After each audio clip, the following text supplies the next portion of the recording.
I've lived in 5 different countries in Africa. I've lived in Malawi, Botswana, Zambia, Morocco, and Nigeria.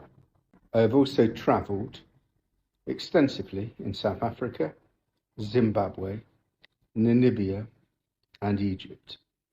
Never once in all my years of living or travelling on the African continent have I been mistreated in any way because of my ethnicity, because of my skin colour. And this is in spite of the fact that I come from a country who are guilty for some of the worst colonial crimes ever inflicted throughout human history. That's right, I was born in Great Britain. And without doubt, the British and the French committed the greatest atrocities across the continent of Africa. The Belgians have a good claim for the greatest atrocity in their treatment of the Congolese, but if one looks at it as an entity and the number of countries that were invaded by the British and French colonialists, one will see that they are the worst protagonists.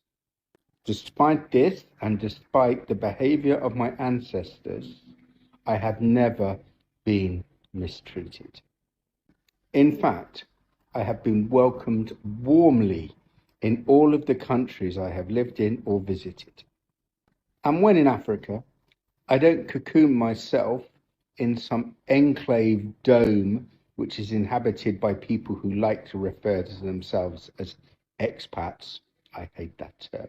But no, I integrate as much as possible within local society. I will go to a shebeen. I will go to any compound and experience life as it is for people in the country where I am based. So whether that's in the village, whether it's in the township, whether it's in the local bar, I will integrate, I will mix, and I am always made welcome. Now contrast that with the way many Africans are treated when they choose to live in the United Kingdom or France or other parts of Europe. The difference is incredible.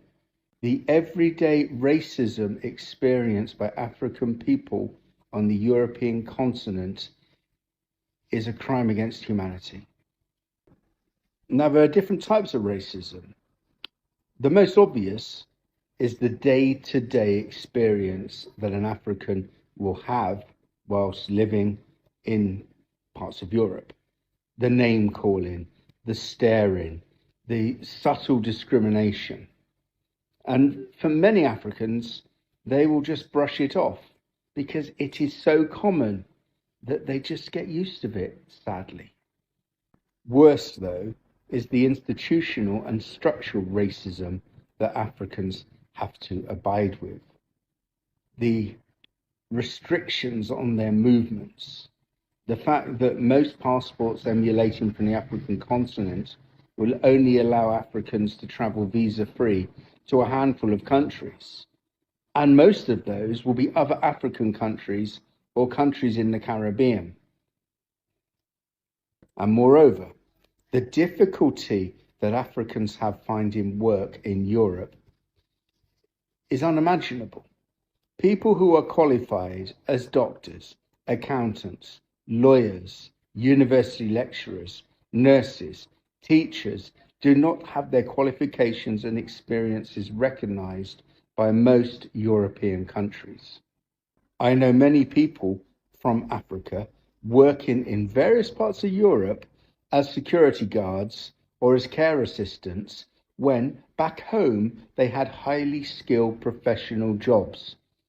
But that experience is rarely recognized when they come to Europe unless they come as part of a transfer with an existing company.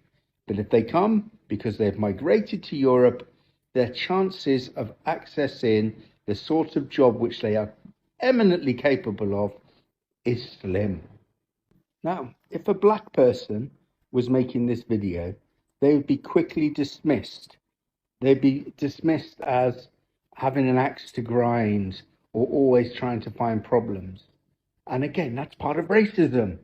The fact that I can speak because of my white privilege means that I have a duty to do so, not because I'm married to an African woman or because I have many African friends, but because I like to think I'm a decent human being who appreciates the value in every person on our planet.